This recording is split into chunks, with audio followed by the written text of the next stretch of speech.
Good morning, sir. Good morning, classmates. We are the Group 2, and today we are going to tackle about the hospitality and tourism industry context.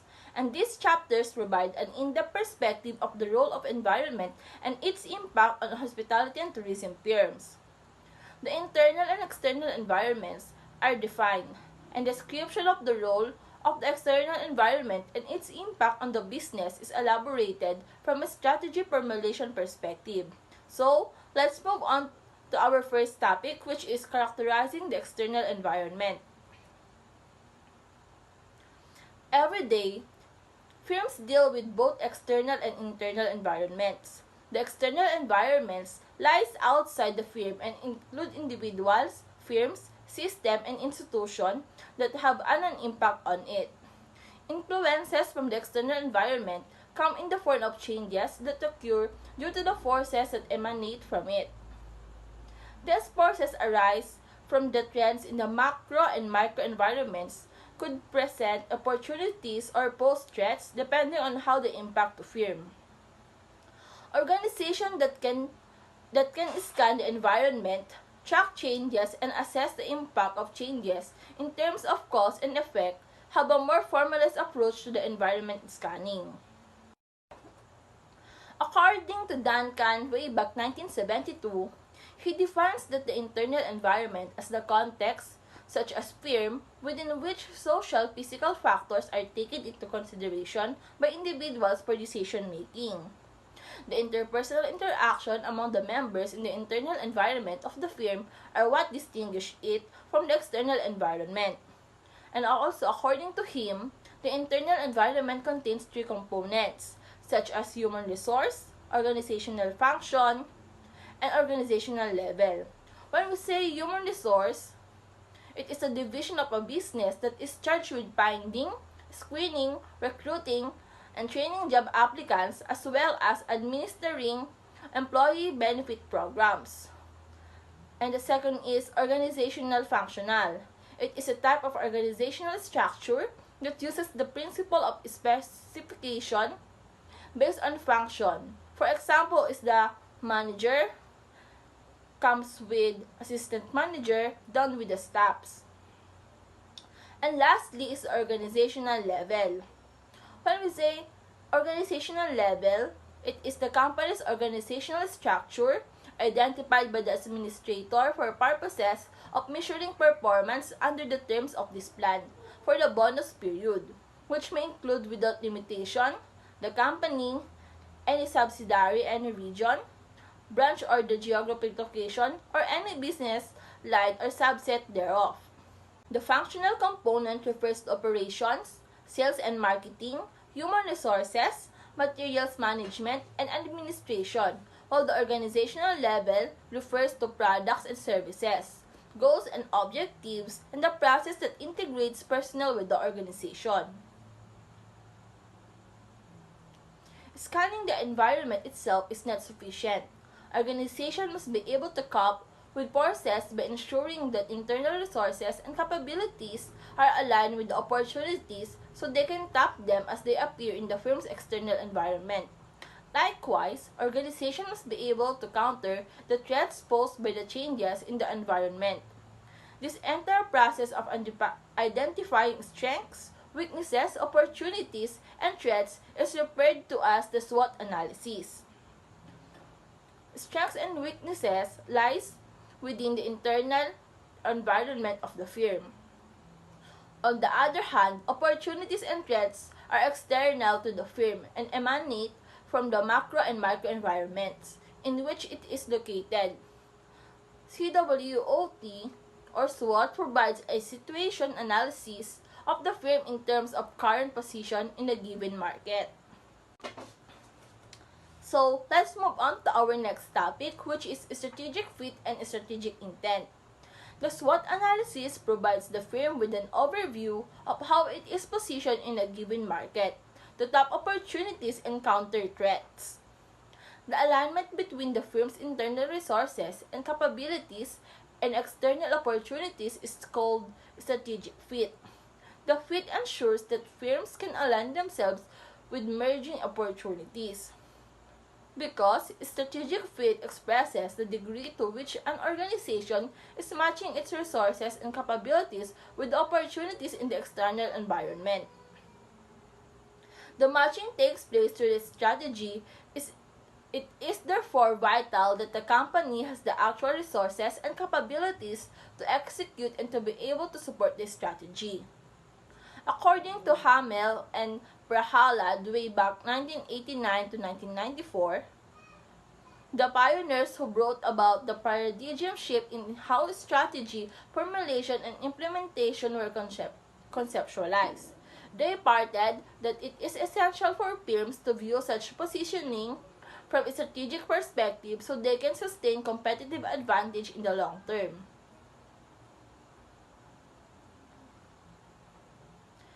The timing is crucial for firms to be able to ensure that as opportunities emerge, they not only have the resources and capabilities, but are able to tap them at the right time. Critics of the FIT approach have suggested that the complexity associated with acquiring resources and capabilities should also be considered, as it would take time to acquire them. The firm would need to use these strategic resources and capabilities to develop products and services to tap the opportunities. Therefore, opportunities that may emerge cannot be tapped immediately unless existing resources and capabilities are sufficient to tap them. In such cases, the competitive advantage that firms are able to create may not be sustainable owing to less strategic nature of the resources and capabilities employed to create the competitive advantage, which is strategic intent, was put forth by Hamel and Prahalad in 1989. Based on the premise that firms would not be able to create sustainable competitive advantage unless strategic resources and capabilities are used to tap opportunities. In this approach, captured a firm posture toward its environment in terms of identifying the opportunities and threats and positioning it is to address them by acquiring resources and capabilities ahead of time. Therefore, resources should be acquired and capabilities should be developed to tap tomorrow's opportunities and threats. The sustainable competitive advantage created by such an approach drives the firm to look into the future to identify potential opportunities and threats. Here, we use Porter's 1980 definition of sustainable competitive advantage, which is the advantage that firms are able to create in the marketplace by being ahead of competition during the time horizon over which existing resources and capabilities are used to the fullest extent. So, let's move on to our next topic, which is environment characteristics. Terms used to describe the environment include environmental uncertainty, environmental volatility, and environmental munificence. When we say environmental uncertainty, it relates to the difficulty of the firm's managers to accurately predict the occurrence of an event. The higher the uncertainty, the more difficult it is for the managers in assigning probabilistic estimated or estimates of the occurrence or non-occurrence of the event. Next is environmental volatility and environmental munificence. The contingency review relates the understanding the environment and fitting the firm as per the characteristic of the environment. On the other hand, perceptual views to grow, including the availability of slack resources, is said to be liberal or munificent. On the contrary, illiberality is associated with an environment where maturity has taken hold, strategic resources are difficult to acquire or obtain, and the firms find it difficult to grow. The firm's environment is also described as hostile, turbulent, and dynamic. When we say environmental hostility, it refers to the unfavorable condition in the general of macro environment. For instance, the current economic environment presents a hostile environment for hostility and tourism firms. On the other hand, market hostility refers to unfavorable condition at the task and industry environment levels. In the hospitality industry, Demand and supply and competitive factors could create a hostile market environment. Next is environment turbulence. It refers to the amount of change in the firm's external environment categories, including the level of complexity in terms of environmental categories. Take note that the complexity refers to the number of factors in the environment. Lastly is the environmental dynamism, which is the degree of change in the key factors within the firm's external environmental categories. The firm's external environment is characterized as being stable or volatile, certain or uncertain, liberal or illiberal. Volatility and uncertainty relate to the change of key variables in a given environment context, an environment in which firms have plenty of opportunities.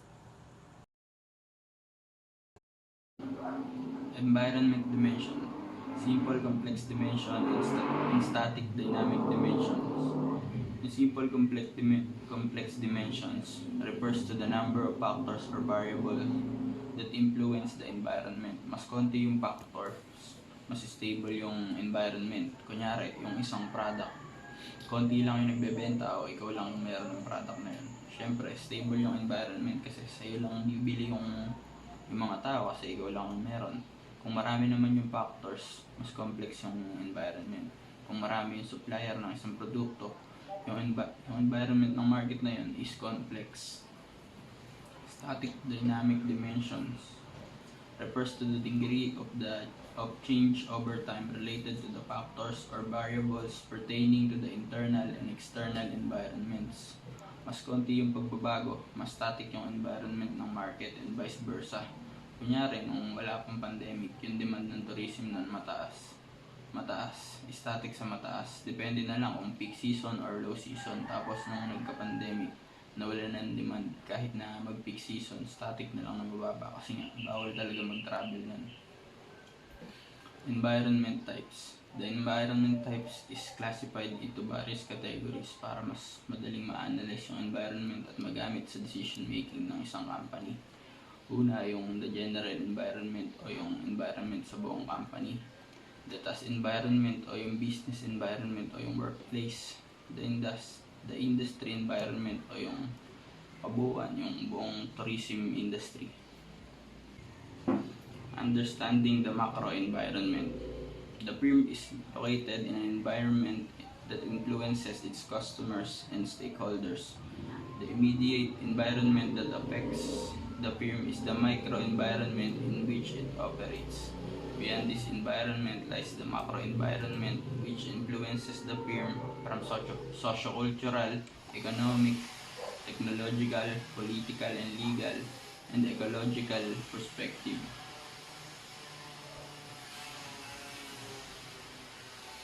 These categories form the 5 major subcategories of macro environments. Una, yung political or legal. The political and regulatory factors have been instrumental in defining how firms can maneuver, succeed, and expand in local and international markets. Transparent legal and political system, especially in the West, have enabled firms to use franchising as a mode of development in the international context. Lahat naman ng legal business kailangan nakasunod sa batas, kaya kailangan yung marketing decision mo nakasang-ayon din sa political environment mo. Kunyari, magbi-business ka sa ibang bansa o sa ibang lugar, kailangan alamin mo muna lahat ng batas na related sa business mo. Kasi baka yung pwede sa'yo, hindi naman pala pwede sa ibang lugar kasi magkakaiba ng policies yan. Economic environment. The economic environment relates to the growth that emanate from the economy, which includes variables such as the GDP growth rate, interest rates, mortgage rates, stock market performance, foreign direct investment, consumer confidence, and inflation rates. These variables depict the state of the economy and the prospects of business in the economy. Firms would need to track changes in the economy so they will be aware of the impact of these changes in terms of cause and effect. The importance of scanning the economic environment is essential to finding out how the business is being affected from economic perspective. Economic environments, kailangan mo din alamin yung galaw ng economy sa environment mo kung business ka sa isang lugar. Kaya ba ng spending power nila na i-avail yung product mo? Ano ba yung state ng economy ng lugar at paano yun makaka-apekto sa business mo? Alamin mo din yung mga tax, interest rates, demand and supply. Dapat pag-aralan mo yung mga yan para sa tamang decision making. The sociocultural environment. This pertains to the geographic, demographic, and psychographic descriptions of market and the emerging trends in them. Geographic location of markets, in particular zip codes, countries, states, regions, and national contexts have an influence on the business. Companies like this would need to track down the age, gender, income, occupation, race, and other demographic factors to find out how much of a change has happened. Age, age group, gender, income, occupation, birth, death rate, and race-related factors could easily shape the product market to such as extended business might find it difficult to operate if this change has not been considered in terms of its impact on the strategic orientation of the firm. So dito sa sociocultural environment is all the factors that affecting the business. Like in geographic, which is the location of markets such as zip codes, states, regions, countries, and others. And the sociocultural environment, kasama din dito yung factors like the age, gender, income, race, occupation, and other demographic factors. Psychographic. Factors that influence the lifestyle of the groups of consumer who belong to different generations are important to consider when analyzing the sociocultural effects of the environment. Conceptualization and development of products and services in the tourism industry should in fact be based on how these different groups' idiosyncratic needs and wants are unique and how they would impact the business. Then dito sa psychographic, this is the factors that affecting the lifestyle of the groups or consumer in different generation. This factor is important. It provides valuable insights into consumer motivations, what are they need and wants. It allows you to know your target market. Then, dito sa workforce is hindi pwedeng nakapokus ka lang sa psychographic factors. You need also to focus and to understand your employees' behavior and orientation.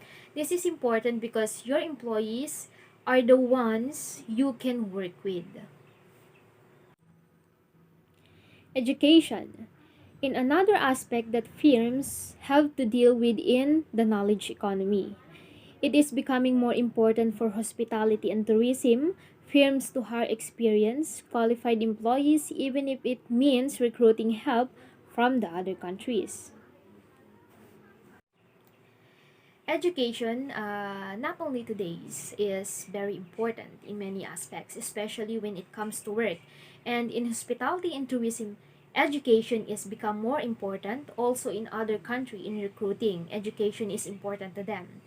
Education means to work is they want to see if you are qualified to do the work. It means education is one of the easiest way to become what you really want in the future.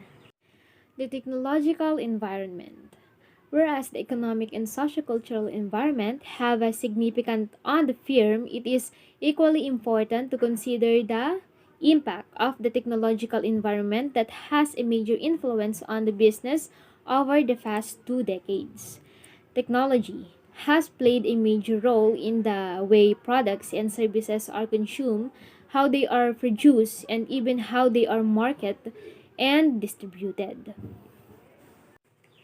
Technology is one of the most important, especially in business.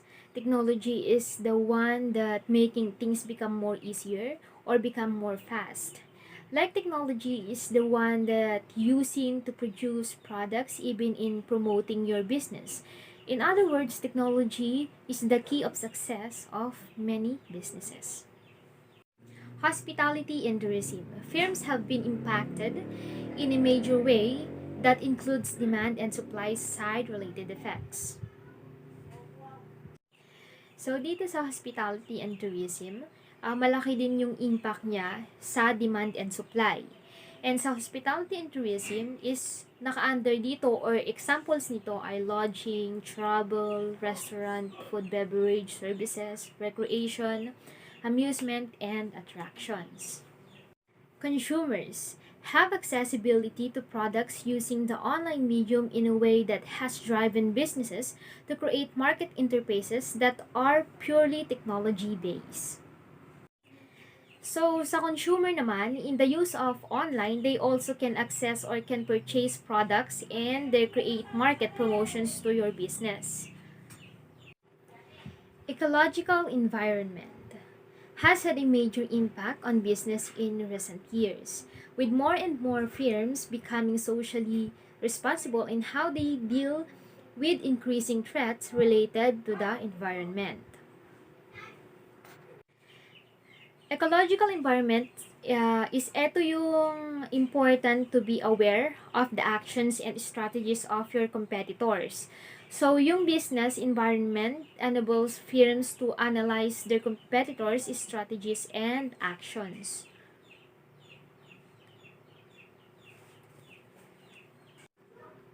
Tourism businesses have to redevelop or redesign their systems, processes, and procedures to become more pro-environment in their orientation.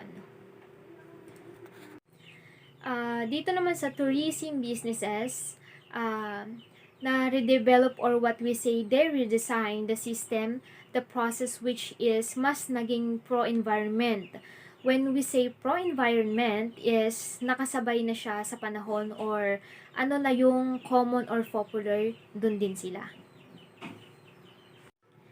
Firms are influenced by the more immediate business or task environment, which according to Deal 1958, consists of consumers, competitors, suppliers, and regulators. These four components of the task environment influence the firms in the industries. Consumers or buyers form an important component of the task environment, comprising different groups with different needs, wants, and buying power. Consumer groups with similar needs are defined as part of the segment, and their buying behavior influence firms to position their products and services accordingly. Consumer. So, yung consumer, important component of environment. Consumer is the main source of demand for all the goods and services. Consumers has different want and needs. The consumer behavior is the psychological base. It is how consumer make buying decisions. What are the things that motivates them to make purchase? Competitors form an important element of the task environment. The positioning strategy of the firm defines with whom it competes within the market segment. In the tourism industry, examples of competitors, hotel firms in a given market segment include Ritz-Carlton and the Four Seasons, Marriott and Hilton, Radisson and Ramada, and so forth. The competitive dynamics in a given industry depends on the industry and the product life cycles. Supplies form an important components of the businesses or task environment by supplying raw materials and finished products and goods to the firm. Quality-related issues come to the fore when suppliers are not able to deliver goods and finished products to the firm as agreed. So, dito naman sa competitor, sabi dito is important element of the task environment. This is the one who competes against you in your business. So, dito, meron din tayong tinatawag na indirect competitors. Ito yung competitors that sell a product or services in the same category as you. Suppliers. So, ang suppliers is the one who supply the products. Sa kanila nanggagaling yung mga raw materials and finished products. So, they are the important component of the businesses. Regulators are an extension of a legal environment that set policies, rules, and regulations so firms in a given economy or in industries are engaged in healthy competition. So, ang regulators, they are the one who check your businesses if your business is working according to the law. This is the rules and regulations, policies of the government para magkaroon ng magandang takbo yung business and engage to a healthy competitions. The five forces model. Potential competitors, competitiveness among industry incumbents, buyers' influence, suppliers' influence, and substitute products. Potential competitors. An industry that has the potentials for new competitors, firms to enter and establish themselves in a relatively short period of time is said to have low barriers to entry with a high exposure to risks of potential competitors. Firms in such markets are exposed to risk in terms of eroding profitability. So the first one is the potential competitors are the one who do the same thing that you and your target, the same kinds of customers, but they didn't set to your market. Competitiveness among industry incumbents. Rivalry among industry incumbents is fierce in a market that has many players that are dealing with slowing growth rates. On the other hand, if the environment is liberal, firms will forbear in order to increase their probability. Industry structure and life cycle have a direct impact on the level of rivalry among firms in markets. So kapag sinabing competitiveness among industry incumbents, ito yung mga dinidevelop sa isang business through competition. So, may mga dapat dinidevelop sa isang negosyo. Of course, the product, the services, and the business itself.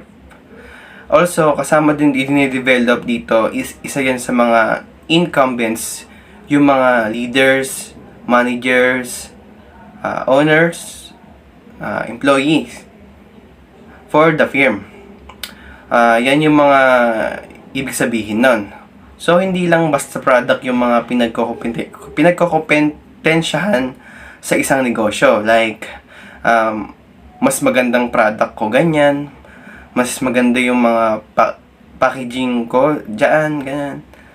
So, hindi. Yung mga empleyado din dapat yung quality and all the boss, the leader and the firm. Buyer's influence. Buyer influence, come in the form of price discount and demand for better quality and levels of service. Firms can influence buyer group by charging higher prices and providing minimum service at moderate quality levels. So, ang buyer's influence is isa sa mga threat sa pagdating sa hotel and tourism. Kaya dapat lagi tayong naghahanap ng mga buyer na magtitangkilik sa ating product and services. Iisipin dapat palagi ng mga plans kung paano natin mapapanatili si customer na tangkilikin ng ating product and services. For example, dapat kung ano yung mga binabayad nila is deserve nila yung mga better quality na dapat mong ibigay or dapat mas higit pa doon sa price na ibinibigay nila. Yung mga maibibigay mong services para di sila ma-unsatisfied at maisip na mag-try sa iba, or kung mag-try man sila sa iba, dapat babalik pa rin si customer sa product and services na ino-offer mo sa kanila. And also, pwede rin tayong umisip ng mga promo or price discount since sila yung mga regular customer mo na. Kasi kung maganda yung offer mo at mararamdaman talaga nila yung sila yung worth customer, continue lang yung mga pagtatangkilik nila sa service mo. Kasi mas malaki ang magiging impact ni customer sa low ng sales kung lilipat sila sa ibang products and services. Dito papasok yung word of mouth. Kung si customer is maganda yung quality service yung nafe-feel niya sa'yo, pwede din siyang mag-recommend sa ibang family, sa ibang tao, sa friends nila. Yun yung magiging impact ni customer. Nakakapag-ayas pasiya ng ibang customer na pwede rin tumangkilik sa product and services mo. At mas lalong makikilala at mas tataas yung magiging income. Supplier influence. Supplier have a more influence on firms when they can charge higher prices for raw materials and finished goods. In the hospitality and tourism context, suppliers' influence is seen in the case of raw materials supplied to restaurants. When suppliers are able to control the quality and price of raw materials, incumbent firms have no choice but to accept or switch suppliers. Suppliers' influence is isa din sa important na dapat meron ng isang business, especially sa hotel and restaurant firm. Si supplier ay merong napakahalagang role pagdating sa provide ng mga goods and services na i-offer kay customer. Kapag wala na yung mga raw materials, technology, and yung mga ibang needs na source, mahihirapan tayong magparan ng isang business. And mahalaga din na pumili tayo ng mga tamang suppliers na talagang makakatulong sa isang business, dahil kung si suppliers ay magpo-provide or magbibigay ng poor quality, malaki yung magiging effect na to sa ating business, especially pagdating sa hotel and restaurant. Magiging mabagal lang pag-produce ng mga products and services, and worse, makakasira pa to sa reputasyon ng hospitality and tourism business. Kaya dapat kung pipili or kukuha tayo ng mga suppliers para sa ating magiging business, ay dapat yung makakapagbigay sa atin ng good quality service and product, and willing to help na mapalago ang ating business, especially sa hospitality and tourism business. Especially meron mga supplier na mataas magbigay ng mga price or charge para sa mga pinaprovide nilang goods quality or finished products.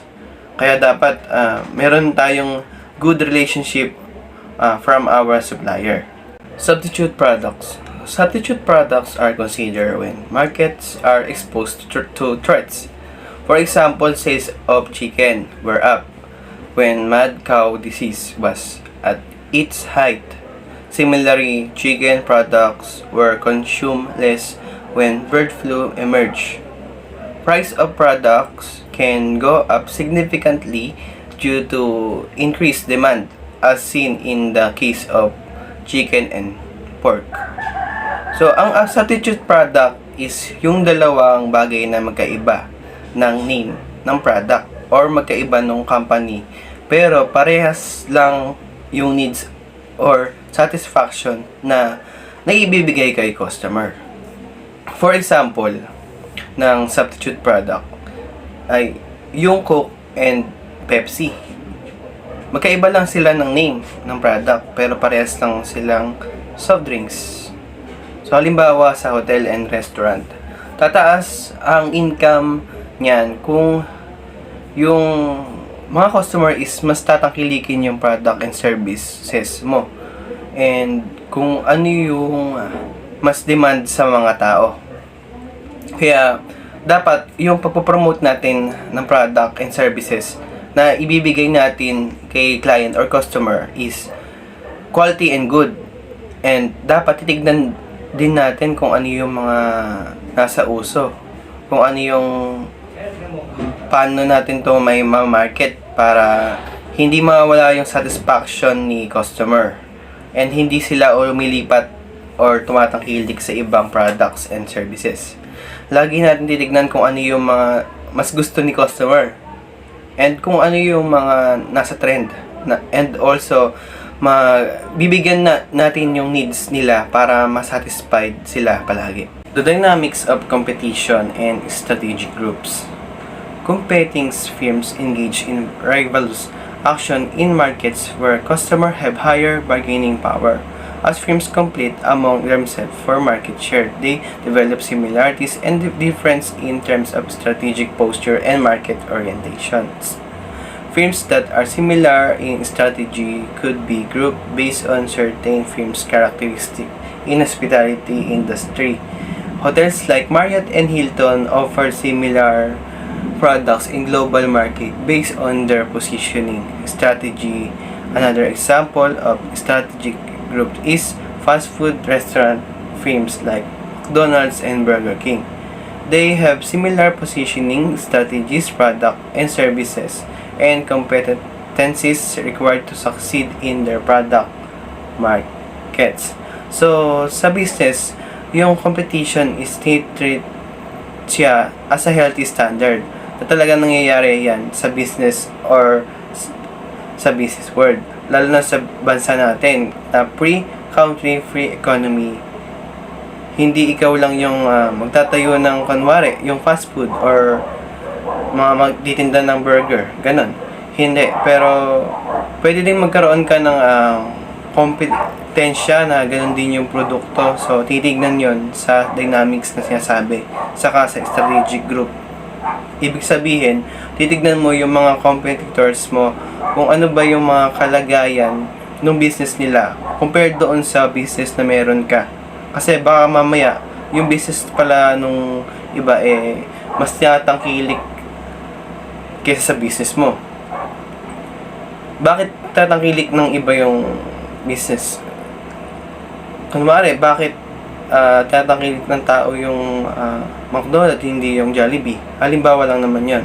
No, wala naman tayong ginawang survey or analytic regarding doon. Pero possible, ganun ang mga dynamic and strategies na ginagawa ng isang firm. So, competition, the business is treated as a healthy way of business. So, doon pumapasok yung competition and strategic groups. Environmental scanning and the hospitality and tourism firm. Firms managers constantly scan the environment to keep abreast of developments in the external environment. The need for managers at all levels of the firm's hierarchy to scan for relevant information is extremely important. Many firms are aware of the importance of scanning but do not formalize activities related to it. The scanning process included tracking down trends that have both positive and negative impacts on the firm.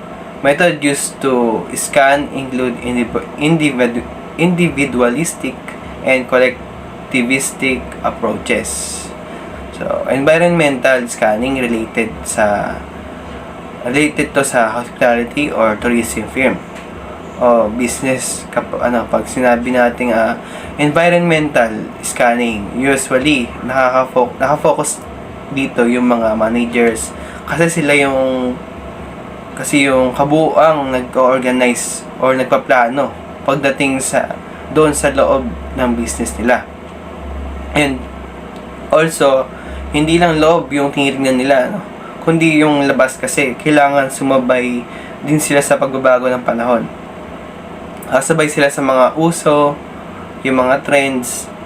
So, pag sinabing environmental scanning, ibig sabihin from the word itself, Scanning, ibig sabihin, tinitignan, ini-scan. Ini-scan mo, sinusuri mo mabuti kung ano yung mga posible na nangyayari sa loob at sa labas ng environment ng business mo. So, usually, mga managers and mga nakafocus dito sa ganitong way ng environment ng business. Managers might be influenced by the type of information during the scanning process. Some managers may be inclined to consider more positive pieces of information than negative ones, leading to strategic myopia. The availability of information might be an issue that managers may have to deal with. It is essential that proxies are used that are close substitutes for the information they are intended to replace. So, bakit gano ba kahalaga yung scanning? Bakit kailangan pang tignan ng mga manager yon sa isang firm or lalo na related sa hospitality tourism firm? Kasi kapag hindi nila tinignan yon, mawawala sila sa uso. Posible yung mga tatangkilik ng mga services o produkto nila ng isang business, baka hindi na sila tangkilikin kasi baka wala sila sa uso. Usually, kailangan makisabay ng isang business sa panahon nagbabago. So, kailangan kung yung hotel o kaya yung mga airports, may mga improvements na makikita sa mga ibang competitors or sa ibang bansa. Pati na rin sa ibang business. Dapat kung ano yung mga tinatangkilik ng mga tao, makikisabay din dapat sila sa kailangan may i-upgradation. So, dapat nakafocus sa mga trends, changes, and other sides ng business. Yung mga manager naman, so yun yung mga tinatawag na environmental scanning. The external environment in the international perspective. The environment in international markets has become more liberal with the emergence of the global market economy. The transnational economy, along with the demand for specialized labor, has led to the flow of labor from developing economies to the developed economies. State-of-the-art technology has also helped firms to create intra- and inter-firm networks that have made information flow across national boundaries more effective. Globalization has increased the risk exposure of the firm as the resources are stretched to capture growth. So, kapag nagtatayo ka ng isang business, usually, ang mga head ng business na yan ay yung mga nagpaplano ng mga strategic plan, mga nag-o-organize ng mga business. So, hindi sila nag-iisip lang ng kung ano yung mga nangyayari sa business nila o kung ano yung mga internal lang yung iniisip nila. So, out of the box sila na they are planning to expand more. Kaya, usually, karamihan sa business talaga nagkakaroon ng transnational, ibig sabihin, nagkakaroon ng pag-transfer through international other country for the expansion. So, lumalawak yung mga business. And, yun naman talaga yung mga target kasi kapag, kunwari, yung business mo, hindi nagkakaroon ng branch, parang hindi pa talaga siya nakaka-attained ng specific goal na target kasi yun yung mga target talaga ng isang businessman or ng mga manager na nagkakaroon ng other branch. And also, nakaka-apekto din yon sa external environment.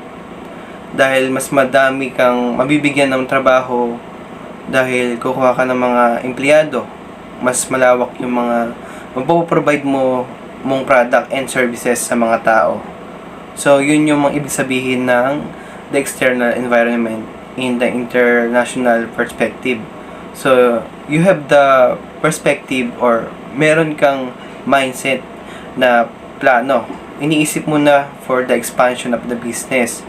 Not just to expand, but to help to develop your business.